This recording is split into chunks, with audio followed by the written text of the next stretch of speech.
राजलदेसर नगरपालिका मंडल की आवश्यक बैठक मंगलवार को विधायक पूसाराम गोदारा के सानिध्य में व नगरपालिका अध्यक्ष गंगा देवी की अध्यक्षता में संपन्न हुई।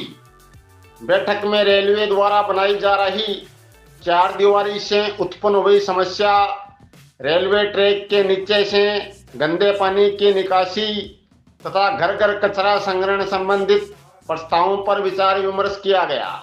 इस दौरान विधायक पूसाराम गोदारा व नगरपालिका ईओ कुंदन देथा ने आश्वस्त किया कि रेलवे की चार दीवारी के संबंध में रेल प्रशासन से वार्ता कर दोनों दिशाओं में रेलवे की सीमा में से 24 फीट जमीन छुड़वाने के प्रयास किए जाएंगे।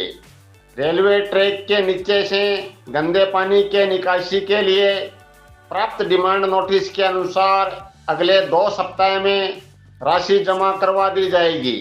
उन्होंने कहा कि घर घर कचरा संग्रहण जो कार्यक्रम फिलहाल चल रहा है यथावत जारी रहेगा।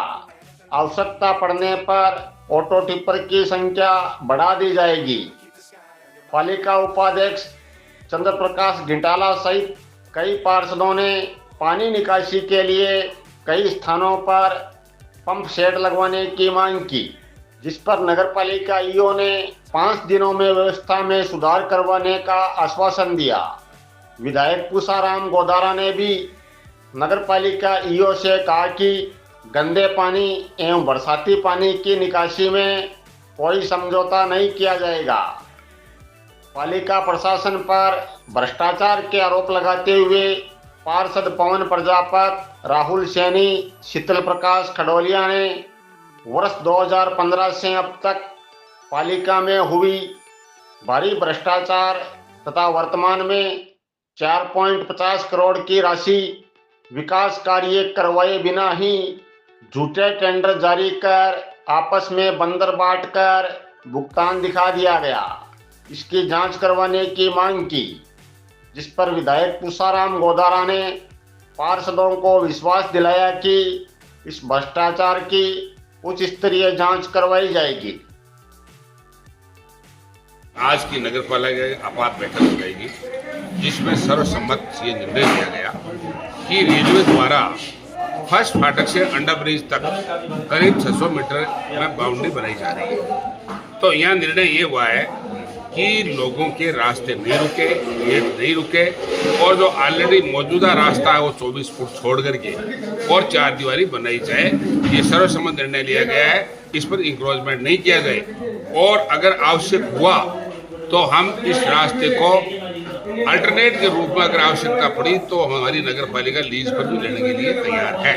नंबर 1 तो ये फैसला हुआ। नंबर 2 ये हुआ कि गेनानी का गंदा पानी निकालने के लिए अंडरपास की स्वीकृति पहले आ चुकी और उसके 15-14 लाख रुपए का डिमांड है। वो डिमांड का तय कर दिया कि वो 15 दिन के अंदर अंदर पैसा जमा करा के रिपोर्ट करें। ये दोनों मुद्दों पर चर्चा हो चुकी है।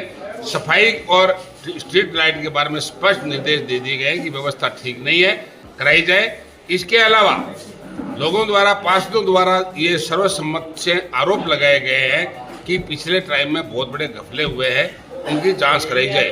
तो ये भी निर्णय हुआ कि कमेटी बना करके और नगरपालिका स्तर पर पार्षदों की कमेटी बनाई जाए जिसमें दोनों पक्षों के लोग हो और इसके अलावा रिपोर्ट बना करके जो भी जिला कलेक्टर और डीएलबी को भेजेगी उसकी कॉपी मेरे को देंगे, उसका वेरिफिकेशन, जांच की वेरिफिकेशन कराने का और सच्चाई वास्तविक उजागर करने के लिए मैं भी जिला कलेक्टर और डायरेक्टर डीएलबी और मंत्री से लिखित में। दूसरा क्वेश्चन सर ऑटो टिप्पर का था, उसका ऑटो टिप्पर में ऐसा हुआ कि ऑटो टिप्पर हमारे पास 6 है नगरपालिका में और 6 ऑटो टिप्परों को चालान अच्छी स्थिति बता रहे हैं। फिर भी अगर किसी प्रकार से खराब है तो 7 दिन के अंदर अंदर छाँव के 6 ऑटो टिप्पर एकदम रेडी करके और नगरपालिका एरिया को 6 में बांट दिया जाए और ये सुनिश्चित कर दिया जाए कि हमेशा कचरा पात्र उठाने के लिए जाएंगे। टेंडर करने की इसलिए आवश्यकता नहीं है कि नगरपालिका के हालात माली है और इसके अलावा 6 हमारे ऑटो टिप्पर है और यहाँ 10 से ज़्यादा जरूरत नहीं है, इसलिए ज़्यादा आवश्यकता नहीं है। आवश्यकता पड़ेगी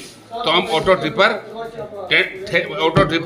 सुविधा पर आयात कर लेंगे। आगामी मानसून को लेकर आप अलर्ट दिख रहे हो, क्या कहना?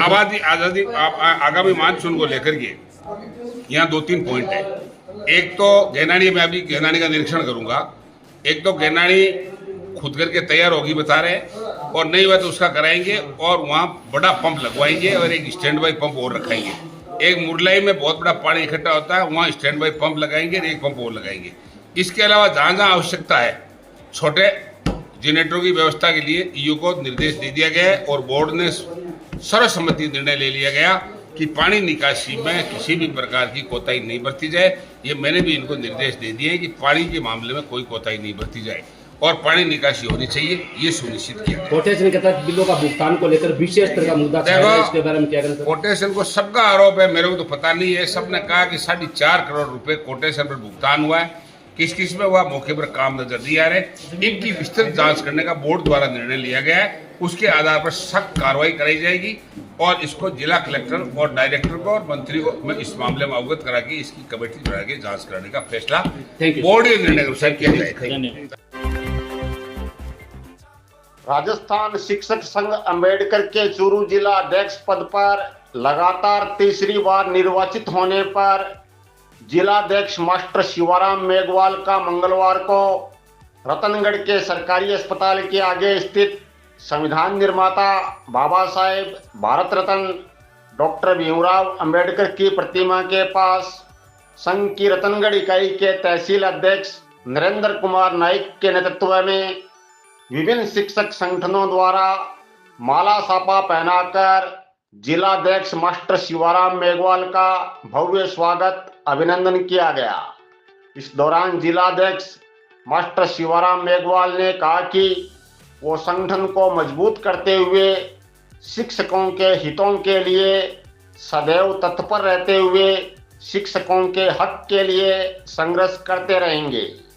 यहाँ एसीबीओ उमेश कुमार जाखड़, फकीर चंद अनोदिया, श्रवण कुमार सोडा, बिशनलाल कटारिया, रिखाराम तालनिया, शिव कुमार गाडगिल, अरुणा जावा, मिन्ना बारूपाल, रजनी आनंद, मनोज कुमार सारस्वत, जगनाराम सोडा, सत्यनारायण टेलर, शुभकरण नैन, रामचंद्र एचरा, बजरंगलाल बिस्सू, प्रकाश जाट, राकेश कुमार नायक, सोनलाल शीला, भंवरलाल सांवा, अनिल कंवल, सुरेश कुमार गारू, परमेश्वर नवल, नेत्राम मीणा, नरेंद्र मेघवाल, महावीर मंडार, गंगाराम चौहान सहित कई शिक्षक मौजूद थे।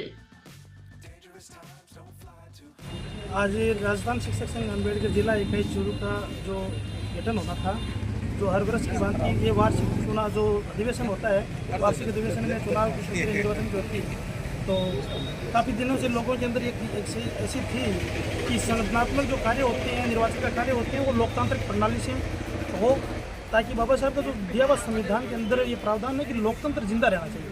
तो हमने ठीक उसी को अनुसरण करते हुए 20 सदस्यों का एक मत मानते हुए 1356 के आसपास हमारे यहाँ अपने जिले के सदस्य थे, तो 1356 के हिसाब से हमने कुल मिलाकर के जिला कार्यकारिणी के वोटों जो सदस्य थे उनको वोटों गिनते हुए 107 मत थे, इनमें से 100 मत टोटल पड़े थे और सभी को उसमें अलग अलग प्रकार से मतों का एक निर्धारण रहा। और उस प्रकार से तीसरी बार चूरू की जो देवतुल्य शिक्षक साथियों ने मुझे ये जिम्मेदारी सौंपी और मुझे बड़े हर्ष और खुशी का विषय ये है कि एक संवैधानिक जो अपने नीति को अपनाते हुए और हमें जो ये तीसरी बार जिम्मेदारी दी है, मैं दावे के साथ कहता हूँ और एकदम विश्वास और आशा के साथ कहता हूँ कि शिक्षक साथियों के मान सम्मान में कभी कमी नहीं आने दी जाएगी। उनके संघर्ष की हर प्रकार की लड़ाई मजबूती से लड़ेंगे और संगठन में जब तक है एकदम जिंदाबाद है और जिंदाबाद रहेंगे। और सभी साथियों का, देवतुल्य शिक्षक साथियों का बहुत बहुत आभार जिन्होंने मुझे मान सम्मान दिया। राजस्थान शिक्षक संघ शेखावत, राजस्थान शिक्षक संघ राष्ट्रीय के तमाम जो रतनगढ़ से पदाधिकारी पहुँचे हैं उनका बहुत बहुत आभार और धन्यवाद जिन्होंने यहाँ पहुँच करके और एक संदेश दिया है कि हमारी विचारधारा सांगठनिक विचारधारा हो सकती है, लेकिन शिक्षक हितों के लिए हम सदैव एक मंच पर खड़े रहें और एक मंच पर शिक्षक शिक्षार्थियों की लड़ाई लड़ेंगे, ऐसा इन्होंने संदेश दिया। और मैं इनका हमेशा हृदय से आभारी रहूँगा जिन्होंने ये प्यार स्नेह मुझे दिया, काबिल तारीफ, इनका बहुत बहुत धन्यवाद। रतनगढ़ रेलवे स्टेशन के प्लेटफार्म नंबर 1 पर महेश्वरी सभा ट्रस्ट के तत्वाधान में व सत्यनारायण पेड़ीवाल व जय झंवर के सौजन्य से लगाए गए 2 वाटर कूलर का उद्घाटन सोमवार देर शाम स्टेशन अधीक्षक बाबूलाल मीणा, ट्रस्ट के जिलाध्यक्ष नरेश पेड़ीवाल व ट्रस्ट के प्रदेश उपाध्यक्ष एडवोकेट रजनीकांत सोनी ने फीता काटकर किया। ट्रस्टी नरेंद्र जंवर ने बताया कि 3 वाटर कूलर पहले से प्लेटफार्म नंबर 2 पर लगाए जा चुके हैं और निर्माणाधीन प्लेटफार्म नंबर 4 पर रेलवे से अनुमति मिलने के बाद वहां प्याऊ का निर्माण करवाया जाएगा। इस दौरान महेश्वरी समाज के तहसील अध्यक्ष राकेश जाजू, मंत्री रामावतार चांडक, रामकिशन चांडक, अर्चित जंवर, महिला मंडल अध्यक्ष मंजू लड्डा, एडवोकेट पूर्णिमा लड्डा, भावना जाजू, एडवोकेट कमल सोनी, महावीर रामगढ़िया, नंद किशोर माटोलिया, मुरलीधर मंडगिरा, रेलवे सलाहकार समिति के सदस्य अनिरुद्ध दाइमा, डॉक्टर हुंताराम मीणा, अग्रवाल समाज के पूर्व अध्यक्ष सुरेश मुरारका, एडवोकेट सुरेंद्र जायसवाल सहित कई लोग मौजूद थे।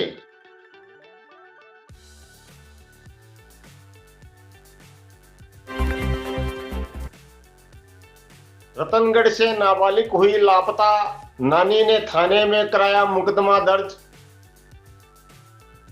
रतनगढ़ कस्बे में अपने ननियाल आई नाबालिग लापता हो गई। मंगलवार शाम 4 बजे पुलिस ने बताया कि आज रतनगढ़ निवासी 48 वर्षीय महिला ने रिपोर्ट दी है कि उनकी नाबालिग दोहिती, जिसकी उम्र 18 वर्ष से कम है, वो कल सोमवार सुबह बिना बताए घर से चली गई। उसके पास जो मोबाइल फोन था वो भी घर पर छोड़कर गई है।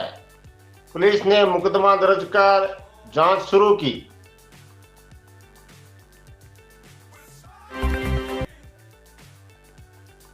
गांव गोगासर में एक घर में चोरी करने के आरोप में रतनगढ़ पुलिस ने 3 चोरों को किया गिरफ्तार। रतनगढ़ तहसील के गांव गोगासर में एक घर में चोरी करने के आरोप में रतनगढ़ पुलिस ने 3 चोरों को गिरफ्तार किया है। मंगलवार दोपहर 3 बजे हेड कांस्टेबल राजेंद्र सिंह ने बताया कि करीब 1.5 महीने पहले गांव गोगासर में मनोज पारिक पुत्र भंवरलाल पारिक के घर में अज्ञात चोरों ने नकदी व आभूषणों की चोरी कर ली। मकान मालिक की रिपोर्ट पर मुकदमा दर्ज कर आरोपी 23 वर्षीय रवि पुत्र किशन गुजराती निवासी रतनगढ़, 22 वर्षीय बापू उर्फ पप्पू निवासी गांव फालना जिला पाली व 20 वर्षीय अरुण पुत्र मनोज गुजराती निवासी गुजरात को रतनगढ़ की जेल से प्रोडक्शन वारंट पर गिरफ्तार कर आज मंगलवार को न्यायालय में पेश कर पुलिस रिमांड पर लिया जाकर अनुसंधान किया जा रहा है। यह तीनों आरोपी रतनगढ़ में किराए के घर में रहकर गांव में फेरी लगाकर प्लास्टिक के बर्तन वगैरह बेचने का काम करते थे।